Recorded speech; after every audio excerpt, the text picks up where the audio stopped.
Assalamu alaikum. Myself Muhammad Sahir Tahir. 21st DE13 is my registration number. हमारे पास task number 1 है। इसके अंदर हमें फ्रिक्वेंसी दी गई है एक्स पे और एक फ्रिक्वेंसी रेंज दी गई है 20,000 तक, और हमारे पास टी है और हमने यहाँ पर प्लॉट करना है सबसे पहले अपने सिग्नल को, और उसके टाइटल्स और एक्स लेबल और वाई लेबल, और उसके बाद हमने एक फ्रिक्वेंसी लेनी है जिसकी जो कि 5000 हर्ट्ज से बड़ी होगी।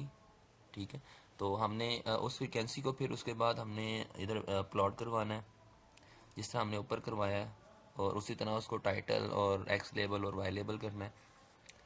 और उसके बाद हमारे पास हमने एक फ्रिक्वेंसी लेनी है जो कि 7000 से बड़ी फ्रिक्वेंसी होगी। सॉरी,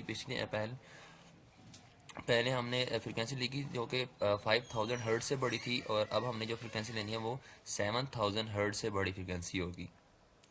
और उसी तरह हमने इसको प्लॉट करवाना है और सब टाइटल देना है, उसके बाद एक्स लेबल वाई लेबल, और इसका हमने आउटपुट शो करवानी है इस पूरे अपने प्रोग्राम की। तो वो हमारे पास आउटपुट की इस तरह की आएगी। ये हमारा ओरिजिनल सिग्नल था, ये हमारा फ्रिक्वेंसी स्पेक्ट्रम सिग्नल है, और ये हमारे पास 5 किलो हर्ट्ज फिल्टर सिग्नल था। ये हमारे पास कट ऑफ 7 किलो हर्ट्ज है फिल्टर सिग्नल, और ये हमारे पास फ्रिक्वेंसी स्पेक्ट्रम है।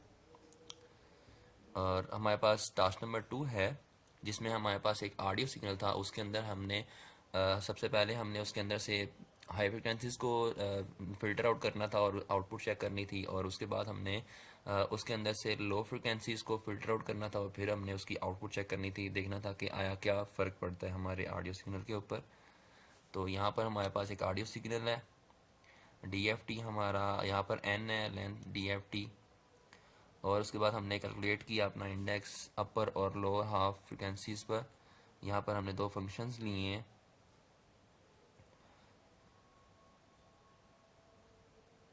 और यहाँ पर हमने अपना सिग्नल मॉडिफाइड किया है,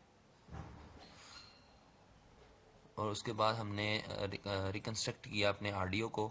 ठीक है, प्ले करवाया उसको और उसके आउटपुट को हमने शो करवाया, और आउटपुट कुछ इस तरह की इसकी आई है, remaining upper half of the frequency above. तो उसके अंदर हमारे पास जो हमने ऑब्ज़र्व किया जब हमने अपना हाई फ्रिक्वेंसीज को फ़िल्टर आउट किया था, तो उसके बाद जो हमारे पास रिस्पॉन्स आया उसको हमने जब चेक किया तो हमारे पास ये रिजल्ट्स आया। By removing these high frequencies the sound में loses its brilliance and clarity, और the piano sound becomes softer and less sharp with a smoother, less edgy tune। यानी कि जब हमने हाई फ्रिक्वेंसीज को फ़िल्टर आउट किया तो हमारा जो आउटपुट रिज़ल्ट आया था उसने अपना ब्रिलियंस को लॉस कर दिया, और उसकी जो क्लैरिटी थी पियानो टून की वो ख़त्म हो गई, और जो शार्पनेस थी उस साउंड के अंदर और जो एज के ऊपर टून्स आती थी उसकी वो तकरीबन ख़त्म हो गई थी जब जैसे ही हमने हाई फ्रिक्वेंसीज को फ़िल्टर आउट किया था। तो उसके बाद जब हमने लो फ्रिक्वेंसीज को फ़िल्टर आउट किया था तो उसके बाद जो रिजल्ट्स आए थे हमारे पास वो कुछ इस तरह के थे। By removing these low frequencies, the sound lost its depth and richness. The piano sound may become tinier and less resonant with a less impactful presence।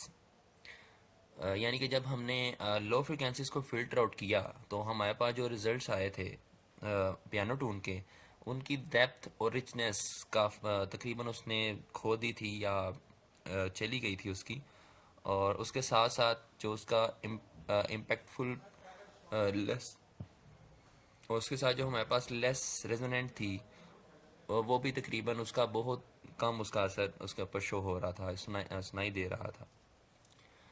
तो हमारे पास दो टास्क ही थे। Thank you. अस्सलाम वालेकुम।